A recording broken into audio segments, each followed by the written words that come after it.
Recce प्रथम channel के इस वीडियो में आपका अभिनंदन, आपका वंदन।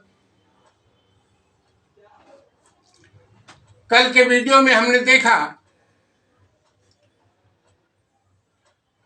कि कारण शरीर से आंतरिक औरा बनता है,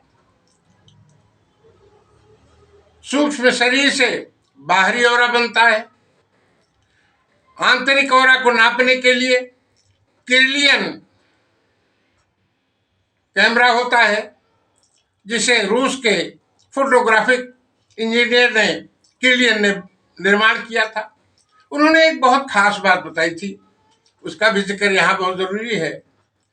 उन्होंने कहा कि जो शरीर को में ऊर्जा है वह प्रतिक्षण ऊर्जा बाहर की ओर निकलती रहती है। यही बाहर निकलती हुई ऊर्जा एक बाहर से घेरा बना लेती है, जिसे हम आंतरिक औरा कहते हैं। और इस औरा का एक व्यापक क्षेत्र बन जाता है। इलेक्ट्रोमैग्नेटिक फील्ड विज्ञान की भाषा में कह सकते हैं। और वो जो फील्ड बनती है वो बाहरी ऊर्जा है, बाहरी औरा है। उन्होंने एक बात और बताई थी किर्लियन साहब ने कि जब व्यक्ति मर जाता है तो भी 3 दिन तक लगातार शनै शनै घटते हुए क्रम में ऊर्जा निकलती रहती है। और जब पर्याप्त ऊर्जा शरीर में नहीं बचती है, निकल जाती है, तभी हम कहते हैं कि व्यक्ति मर गया, अब इसका प्राण नहीं रह गया है। लेकिन इसके बाद भी अगर देखा जाए तो धीरे धीरे ऊर्जा निकलती रहती है और 3 दिन तक लगातार निकलती रहती है। आइए, कल इसकी भी चर्चा हुई थी कि आज के एपिसोड में, आज के इस वीडियो में हमें चर्चा करनी है कि 7 अंतःस्रावी ग्रंथियां कौन सी हैं और उन पर स्थित 7 चक्र कौन से हैं। 7 अंतःस्रावी ग्रंथियां। पहला, अगर नीचे से कहा जाए या ऊपर से कहा जाए, किसी क्रम से तो कहना आवश्यक है। अगर हम ऊपर से कहते हैं कि ये ग्रंथि जो ऊपर होती है इसे पीनियल ग्रंथ कहते हैं। कौन सी ग्रंथ? पीनियल। सहस्रार ग्रंथ भी इसको कह सकते हैं हम, पीनियल ग्रंथ। और इसके बाद जो दूसरी ग्रंथ होती है उसे हम पिट्यूटरी ग्रंथ कहते हैं, पीयूष ग्रंथ कहते हैं। और तीसरी थायराइड और पैराथायराइड ग्रंथ। यहां अगला, यहां हृदय ग्रंथियां होती हैं। फिर उसके नीचे नाभि के पास में थोड़ा 2 अंगुल ऊपर वो पाचन ग्रंथियां होती हैं। और नीचे 4 अंगुल, नाभि से 4 अंगुल नीचे वहां अधविर की ग्रंथियां होती हैं। और सबसे बाद में जनन ग्रंथि होती है। पुरुष में उसे अंड ग्रंथ कहते हैं और स्त्रियों में उसे डिंब ग्रंथ कहते हैं। ये ग्रंथियां स्थित कहां होती हैं? तो ये पीछे जो पीनियल ग्लैंड, जो रीढ़ की हड्डी है, उसी के किनारे किनारे स्थित होती है ग्रंथियां। और इसी जो पीछे रीढ़ की हड्डी है, ऊपर यहां सहस्रार से, सिर से लेकर और यहां गुदा स्थान तक, मूलाधार तक, यहां तक जो रीढ़ की हड्डी है उस पर ये चक्र सातों स्थित होते हैं।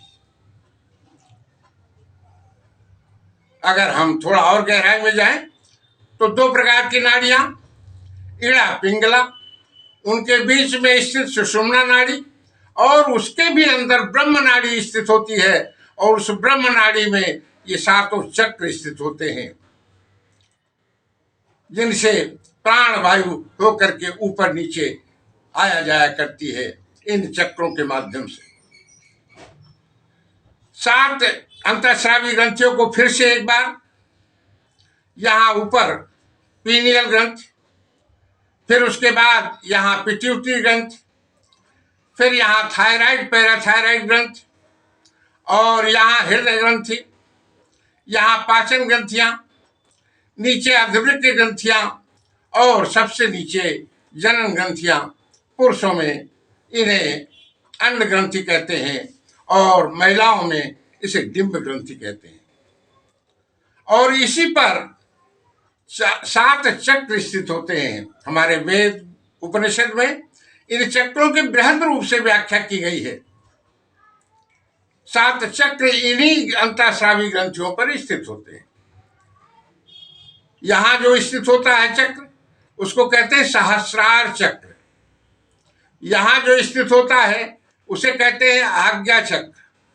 यहां जो स्थित होता है उसे कहते हैं विशुद्ध चक्र।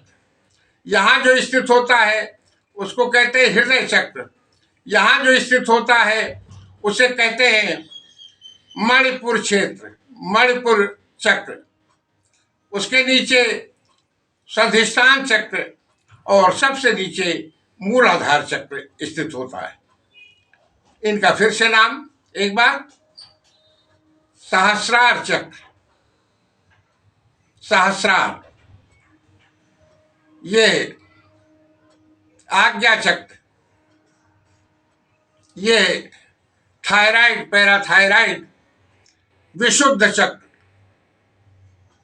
यह हृदय चक्र, यहां मणिपुर चक्र, नीचे स्वाधिष्ठान चक्र और सबसे नीचे मूलाधार चक्र।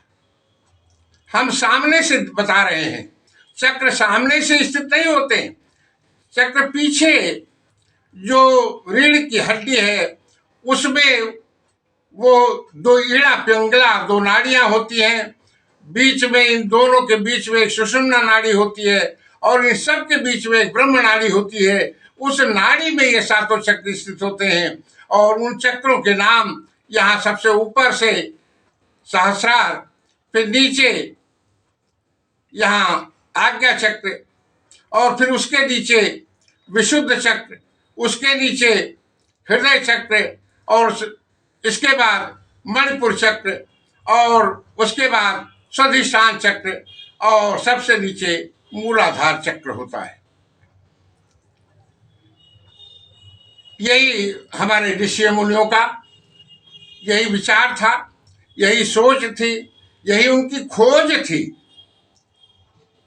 कि इन 7 चक्रों को बस 3-3 मिनट के लिए, माने 3 सते 21 मिनट, कुल आधा घंटा अगर हम समय दे देते हैं इन 7 चक्रों को ऊर्जान्वित करने के लिए, ऊर्जा देने के लिए, तो ये 7 चक्र एक बैटरी का काम करते हैं जो इन अंतःस्रावी ग्रंथियों डक्टलस ग्लैंड पर स्थित होते हैं और उनको ऊर्जा देने से वो ग्लैंड ऊर्जान्वित हो जाती हैं और जिससे वो रस सामान्य रूप से बनाती रहती हैं। न वो सूखता है उनका रस, न उनका रस अधिक निकलता है, न उनका रस कम निकलता है, बल्कि उनका रस सामान्य ढंग से निकलता रहता है। आपने देखा होगा पैंक्रियाज से जब इंसुलिन निकलना बंद हो जाता है तब हमें शुगर की बीमारी होती है, शर्करा की बीमारी हो जाती है और हमें इंसुलिन बाहर से लेना पड़ता है, दवाओं के माध्यम से या इंजेक्शन लगा करके हमें इंसुलिन लेना होता है, क्योंकि शरीर के लिए इंसुलिन आवश्यक है। उस ग्रंथि से जो रस निकल रहा था इंसुलिन नाम का, वो निकलना बंद हो गया, वो सूख गया, इसलिए हमें डायबिटिक या शुगर या शक्कर की बीमारी हो गई है। अगर हम इंसुलिन नहीं लेते हैं, अगर हमारा शरीर शर्करा नहीं बनाता है तो फिर हम जीवित नहीं रह सकते हैं।